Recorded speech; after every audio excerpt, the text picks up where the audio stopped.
In the link to this post, you should find some of my recent articles about astrology and tarot and magic and whatnot, forecasts for the month ahead, if you're into that sort of thing.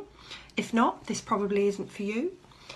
Today, we are going to do some tarot because today is International Women's Day, which means all around the world people are celebrating the achievements of women and talking about parity and equality.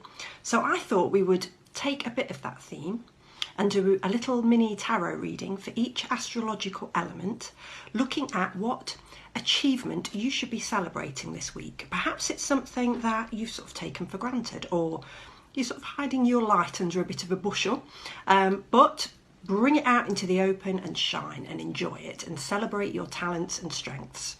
Why not? So we will begin. Start shuffling. I hate shuffling.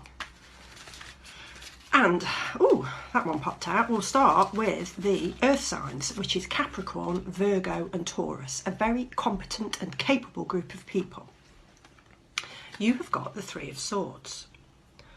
Yes, it's a bit of a grim card, that. I should say, this is the zombie tarot, so everything does look kind of gruesome and murderous and zombie-like, and it's not a message or anything implicit, it's just the design of the cards. So Three of Swords is a really tough card, actually.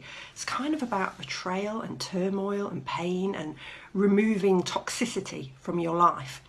And I would say that this is something that you are good at and you need to pat yourself on the back for, because so many of us don't. We just linger in toxic situations, in jobs that we don't like, in relationships that damage us, in friendships that are negative and self-serving. But you, over the years, have gotten way better at identifying when things are going south and withdrawing yourself and protecting yourself as you do so, to surgically remove the influence from your life, because we all know that a toxic situation is more likely to change us than we are to change it. And you need to celebrate, look back, on your little life story and identify the times that you've done this proactively and without anybody really being hurt or bothered by it, and the amount of pain that you've saved yourself, the bullet that you've dodged, because that is a skill in itself. It's a life skill, if you like, and they are probably the most valuable ones to have. So kudos to you, earth signs. You are good at protecting yourself. We'll move on to the fire signs. That is Leo, Aries and Sagittarius. What achievement, strength or talent should you be celebrating this week? Oh, nice. The Empress. In the garden with the zombie child. Oh, the Empress is like, it's just a lovely card. It's a card that represents Mother Nature and Venus. So it's all about the underlying messages. The best things in life are free. So things like nature, creativity, family, sex, children, pets, just enjoying the stuff of life and the pleasures of the world that aren't about status or expensive, but are just there, just bring us pure joy. And fire signs, I would say that you are creatures of joy. You seek pleasure and indulgence, not in a over-the-top addictive kind of way, but you understand that, we're here for a good time, not a long time. We've got to make the most of our own lives. We've got to enjoy them, because who else is going to do it for us if not us? And you have learnt that, and you have learnt to find pleasure in simple things, in things that are available to you, that are free, that are there, and you nurture them and celebrate them. So you put a lot of work into your relationships. You make your home a sanctuary. You like to be in the garden. You like to enjoy nature and get out there and take long walks.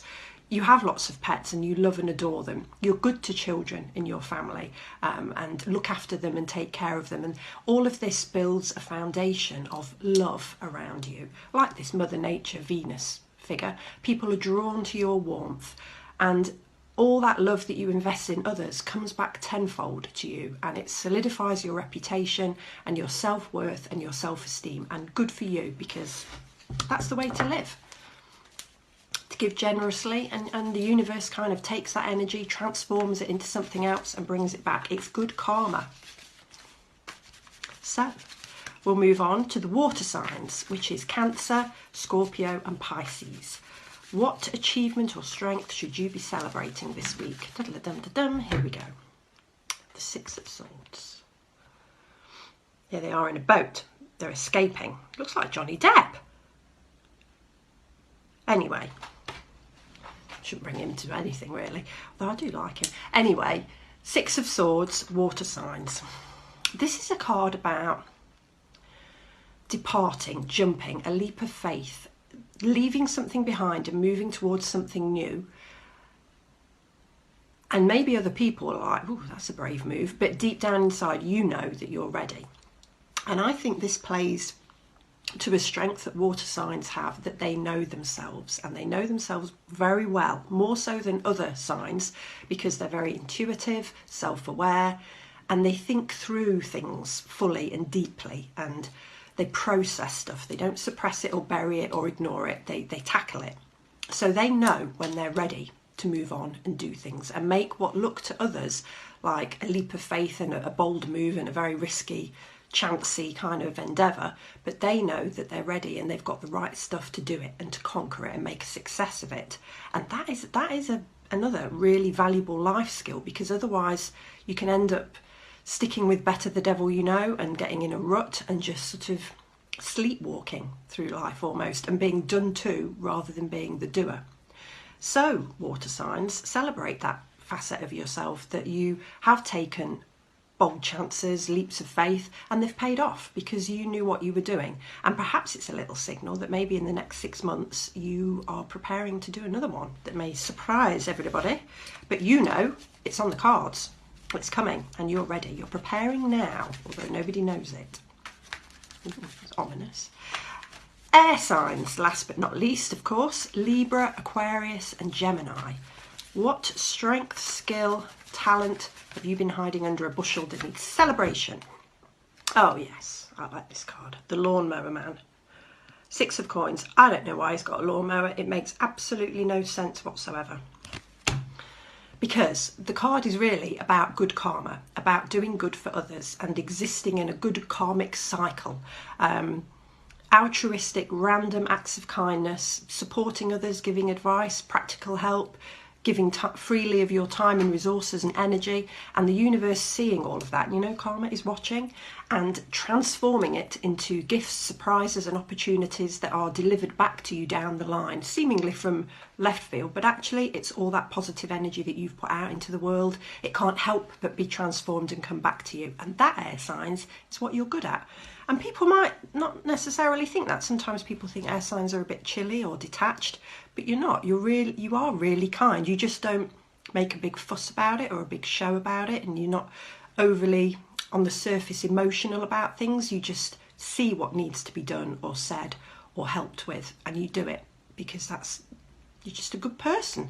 So this is something you need to celebrate, and I would like you to look back on some of the good things that have happened to you in the last 6 months, a year, and appreciate them and see the connection of this karmic cycle that you're living in now, and that it's good to sow positive seeds. So keep doing it, keep being kind. This week, plant some more seeds of random acts of kindness, goodness, support and generosity to others, because it will be returned to you by the universe down the line. So I hope you've enjoyed that little tarot reading for a Monday evening, and I wish you all a wonderful week ahead.